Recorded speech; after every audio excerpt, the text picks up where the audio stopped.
Welcome to ஆர்ஆர்ஸ் kitchen. நம்ம இன்றைக்கி எள்ளு மிளகாப்பொடி எப்படி பண்ணலான்னு பார்க்கலாம். என்னோடய சேனல் பிடிச்சிருந்ததுன்னா சப்ஸ்கிரைப் பண்ணுங்கள், ஷேர் பண்ணுங்கள். எள்ளு மிளகாப்பொடிக்கு என்னெல்லாம் தேவைன்னா, முதல்ல 200 கிராம் உளுத்தம்பருப்பு எடுத்திருக்கேன். அதுக்கு பாதி 100 கிராம் கடலைப்பருப்பு, ஒரு 30-35 மரமிளகா 2 கிள்ளி வச்சுருக்கேன். ஒரு 4 ஸ்பூன் பெரிய ஸ்பூனில் எள்ளு எடுத்திருக்கேன். கொஞ்சோண்டு பெருங்காயம் எடுத்திருக்கேன். இப்போ ஒரு வெறும் வாணலியில் எள்ளை முதல்ல போட்டு எள்ளை நல்லா பொரிய விட்டு எடுங்க. நான் இந்த எள்ளை ஏற்கனவே நல்லா அலசி வடிகட்டி நல்லா காய வச்சுருக்கனால இப்போ வடசட்டியில் கடகடன்னு நல்லா வெடிக்குது உங்களுக்கு. இதை வெடித்த உடனே நல்லா ஒரு தட்டில் எடுத்து தனியாக எடுத்து வச்சுருங்க. இப்போது அதே வாணலியில் ஒரு 2 ஸ்பூன் ஆயில் சேர்த்துக்கோங்க. நிறைய ஆயில் வேண்டாம், ஜஸ்ட்டு பருப்புகளெல்லாம் ஆயில் ஸ்ப்ரெட் ஆகிற அளவுக்கு இருந்தால் போதும்.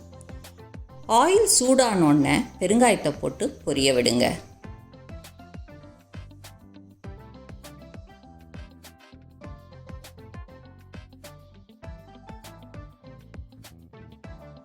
பெருங்காயம் வறுபட்டோடனே எடுத்து வச்ச உளுத்தம்பருப்பை போடுங்க. உளுத்தம்பருப்பு எண்ணெயில் நல்லா வறுபடட்டும். எண்ணெய் நிறைய விட வேண்டாம். நீங்கள் இப்போ சட்டியை பார்த்தா உங்களுக்கே தெரியும். ஜஸ்ட்டு எண்ணெய் பருப்போட ஸ்ப்ரெட் ஆன அளவுக்கு விட்டால் போதும். மிளகா அப்படி ரொம்ப எண்ணெய் விட்டு வறுத்தீங்கன்னா ஒரு மாதிரி ரொம்ப நாள் வச்சுக்க முடியாது, ஒரு மாதிரி சிக்குவாடை வந்த மாதிரி இருக்கும், ஃப்ரெஷ்ஷாக இருக்காது இட்லி மிளகா அப்படி. அதனால் இந்த அளவுக்கு விட்டால் போதும். இப்போ ஓரளவுக்கு சேர்ந்து வந்ததுக்கப்புறம் கடலைப்பருப்பை போடுங்க. கடலைப்பருப்பு உளுத்தம்பருப்பு நல்லா செவக்கணும். அதனால் சிம்மிலேயே வைங்க, பொறுமையாக வருங்க. ஏன்னா எண்ணெய் நிறைய விடலை. இப்போ கடலைப்பருப்பு உளுத்தம்பருப்பு சேர்ந்து போட்டிங்கன்னா கடலைப்பருப்பு சீக்கிரம் செவந்து போயிடும். அதனால் உளுத்தம்பருப்பு வறுபடாது. அதனால் பொறுமையாக பண்ணுங்கள். இல்லை உங்களுக்கு இது கஷ்டமாக இருக்குன்னா உளுத்தம்பருப்பு தனியாக கடலைப்பருப்பு தனியாக வறுத்து எடுத்துக்கோங்க. இப்போ இது ரெண்டும் எண்ணெய் நல்லா பட்டதுக்கப்புறம் நம்ம கிள்ளி வச்ச வரமிளகாவை போடுங்க. என்னோடய வரமிளகா கொஞ்சம் காரம் கம்மியாக இருக்குங்கிறதுனால ஒரு 35 மிளகா போட்டிருக்கேன். உங்கள் வரமிளகாவுக்கு ஏற்ற மாதிரி போட்டுக்கோங்க. கண்டிப்பாக ஒரு 25 மிளகா தேவை இருக்கும் அதுக்கு. மிளகா போட்டு கமராமல் இருக்கிறதுக்கு கையோட உப்பையும் போட்டுடுங்க. உப்பு போட்டு வறுத்தீங்கன்னா ரொம்ப கமராது. பொறுமையாக சிம்மில் வச்சே வறுபட்டிங்கன்னா எந்த பருப்புமே உங்களுக்கு கரியாமல் நல்லா செவந்து பொன்னிறமாக வரும். நமக்கு இந்த மாதிரி நல்லா செவந்து வரும்போது அடுப்பை அணைச்சிடுங்க. இப்போ இதே வடசட்டியில் வைக்காமல் கையோட ஒரு தட்டில் மாற்றி வச்சுக்கோங்க.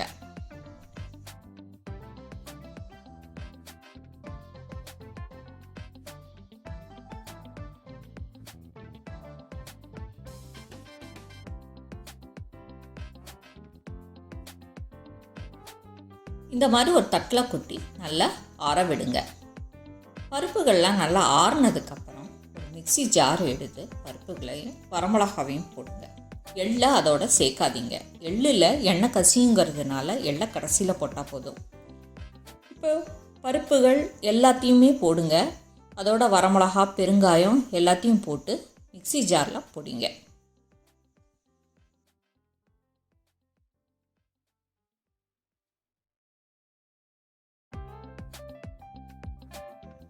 இந்த அளவுக்கு பொடிச்சதுக்கப்புறம் எடுத்து வச்ச எள்ளையும் போட்டு பல்ஸ் மோடில் கொடுத்தா போதும். ஒரு 2-3 பல்ஸ் கொடுத்தா போதும். ரொம்ப பவுடர் ஃபார்மில் ஆக்கினீங்கன்னா எள்ளோட எண்ணெய் வெளியே வர ஆரம்பிச்சிடும்.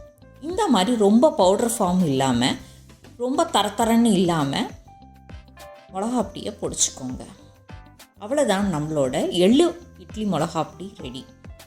நீங்களும் ட்ரை பண்ணி பாருங்கள், சாப்பிட்டு பாருங்கள். ரொம்ப எண்ணெய் விட்டிங்கன்னா உங்களுக்கு ஒரு மாதிரி சிக்குவாடை வரும். இது இந்த மாதிரி பொடிச்சிங்கன்னா கண்டிப்பாக 1 மந்த் ஆனாலும் அதோடய ஃப்ரெஷ்னஸ் போகவே போகாது.